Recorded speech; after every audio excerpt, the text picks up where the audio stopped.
I was tired of crying in the snow, crying, and people just think, oh, it's just the cold, snow has fallen, so obviously it's melting on your skin. Nobody knows that you're crying. You're just there with tears in your eyes.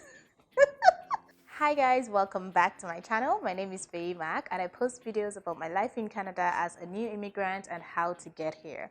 If this is your first time on my channel, where have you been? Welcome, welcome, welcome. Make sure you hit the subscribe button if you're interested in content about life in Canada and if you're interested in learning about how to move to Canada, whether as a student, as a permanent resident, and much more. Okay, so thank you for clicking on this video. This video is actually going to be a story time about my first winter in Canada. You guys, forget all this formality that it's about to get real. Let me just introduce this video, okay? Like, it's about to get real. My first winter in Canada was it was a lot. Actually, I'm going to be telling you about my first winters. So, like the first, second, third, just my experiences, all interesting experiences. How I almost lost my life a few times. Okay, pause for a moment, please. This video got too long, so I decided to divide it into two different parts. This is part one, and I really hope you enjoyed this video. Watch out for part two in my next posting. How my skin and my hair took the harsh weather. I'm going to be giving you all that information, all that gist in this video, so definitely stay tuned.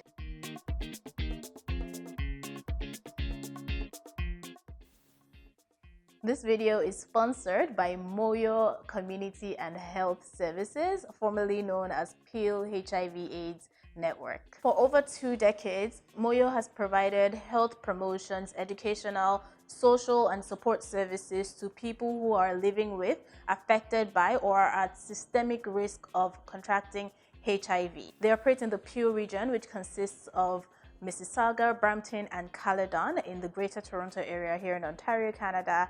And right now, because of the pandemic, they're able to spread their services and help people across different cities and different regions since it's now virtual. They're running a project called the Newcomer Photovoice Project, which is led by Moyo and funded by IRCC, that is Immigration, Refugees, and Citizenship Canada. In this program, newcomers, including permanent residents, refugees, protected persons, and living caregivers, would have the opportunity to learn skills that would help them tell their story through photography. This project will be used to assess the challenges faced by people who are, newcomers from Africa, the Caribbean, and other areas as well, people who are living with chronic illnesses such as HIV and diabetes and so on, as well as people who identify as members of the LGBTQ plus community and people who are, exposed to substance abuse, who have used substances in the past or who have experiences with that. So yes, even if you don't fall into any of these categories and you're a newcomer to Canada, definitely reach out to Moyo. This is a major opportunity to let your challenges be known by people who need to know them or who need to know about them so that solutions can be implemented at the top, right? To make sure that you guys get the best care, the best services that you need in your community. In addition to letting your voice be heard, you'll be able to learn how to use a camera. One will be provided to you. You'll be able to meet people in your community. You'll be able to make a change and make a difference in your community. You can enroll now to start in January 2021. The session will hold through Zoom and it's going to be 8 weeks long. It's all going to be virtual, so you don't have to worry about physical contact.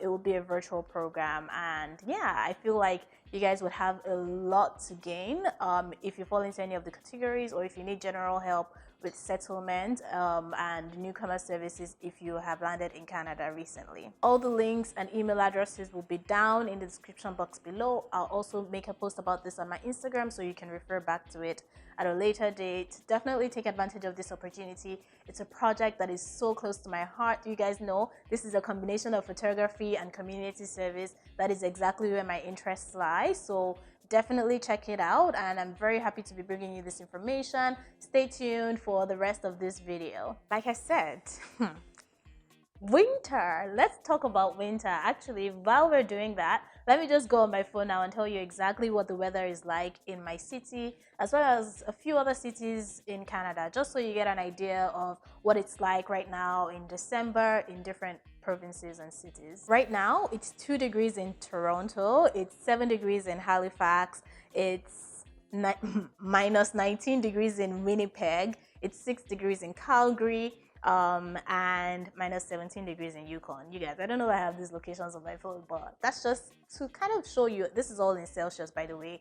Kind of give you an idea of what the weather can be like. So just so you know, everything I say in this video is very specific to the cities that I've lived in. I've lived in a few different cities in 2 different provinces, Nova Scotia and Ontario. So it might not be like this in other provinces. It might not be like this in BC, British Columbia, obviously, because their weather is much warmer than the rest during winter. So yes, my first winter was in Halifax, Nova Scotia, and honestly, let me be very frank with you. Even though everybody thinks that Nova Scotia's winter is so crazy, the worst winter I've experienced out of the 2 provinces was here in Ontario. Okay, the worst I experienced in Nova Scotia was like minus 15, and I think it felt like minus 20.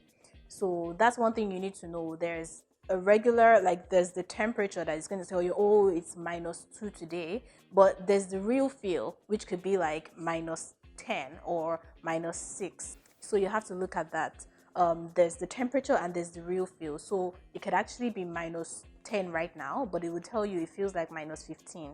And when you go outside, you're really going to feel that minus 15. Anyway, let's get into my first winter. You guys know I didn't have a car. I didn't buy a car in my first year of landing in Canada.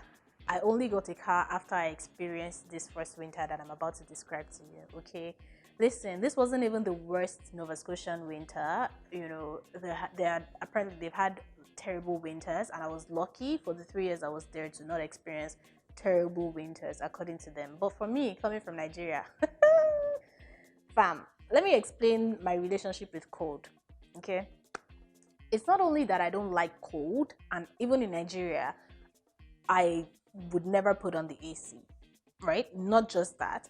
It's the fact that if I stay in the cold for too long, breathing in cold air, I would actually get sick. Like, I would start having chest pain. Do you understand?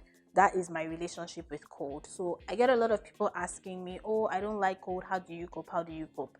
Me, I'm even worse. Like, not that I don't like cold. My body does not like cold. Okay, but I'm able to survive. So you can too. I just wanted to put that out there first. So keep that in mind throughout this story. Now, the next thing I want to tell you, just to prepare you for this story, is it gets really dark very early here. Okay, so sometimes when you look at the weather app, it will tell you, oh, it's 10 degrees and shiny. It's minus 2 degrees and sunny. Sunny, not shiny, sunny. And that's better because then the sun is out. So even when you're walking on the street, at least the sun is taking care of, like, it's canceling out some of the cold. Do you understand what I mean? Sometimes it would be the same, the same temperature, and it would be cloudy. But when I was taking my master's, when I first moved to Canada, my classes were at night. I had classes from 8 o'clock, some of them from 6 p.m., but most of them were from 8 p.m. to like 10 p.m. or 10:45 p.m. Okay? And that is when it gets really cold. So from night to morning, like night to dawn, then it gets really, really, really cold, right? Because there's no sun at all. So even when it was minus 10, it felt like minus 20. Do you understand? So just keep that in mind. So even when I was going out and I didn't have a car, and I was going to stand at the bus stop in front of my house, it was already dark, without sun, without... My apartment then was 10 minutes walk to my school, but it was just like 2 minutes on the bus, right? So if you had a car, you could just drive 2 minutes to school, and that was it. I didn't have a car, so I took the bus. Now, keep in mind that when it snows, because Nova Scotia gets like a lot of snow, sometimes the snow will be up to your knee. Do you understand? I mean, I'm short, so like, let's say my knee, and then do you understand? So sometimes it would be like a number of feet high, like pretty high. So when you're walking, you can't just walk, especially if they've not cleared the sidewalk. Most times they wouldn't clear the sidewalk early enough for you. So when you're walking to school, you're chucking your entire leg into snow, bringing it out and chucking it into snow again for you to walk to school. So something that typically would be a 10-minute walk was taking me like 20 minutes to get to school. And this is in the cold without sun. Do you understand? So for me, I was like, okay, I think it's better for me to even stand at the bus stop. One day I went, I came out. Then there wasn't GPS to track the bus real time, right? So I came out at the time that the bus was supposed to, sometimes you come out like 3 minutes earlier. So I came out, stood at the bus stop. The bus did not come. 5 minutes, 10 minutes, 20 minutes, 30 minutes. You guys, 40 minutes, the bus did not come. And normally you can even see, because I was right off the highway, so I could see like all the way down. So I'll just be looking all the way. This bus is not coming. Ha, mado. Okay. And then in my head, I'm just like, Faye, why would you be standing here? Your school is 10 minutes this way. Okay, fine. In the winter, in the snow, let's say 20 minutes walk this way. You're waiting for a bus and you've been here almost 40 minutes. That doesn't make any sense. And then I now start walking to school. Say, I must not miss my class. I don't want to be late to class. Because guess what? Even though they say in schools that, attendance, you shouldn't get marks for attendance, some professors will specifically put marks for attendance and participation. So if you don't make it to class, or if you're not active in class, you won't get points for that. So I didn't like missing classes. So, I would now start walking. And then when I've kind of reached like 1 minute walk, then the bus will now just pass. It will just go phew, and literally just pass by. And it's not going to stop for you, first of all, because you're not at the bus stop. And literally, you've just missed the bus. And you still have to walk the 20-minute walk to school.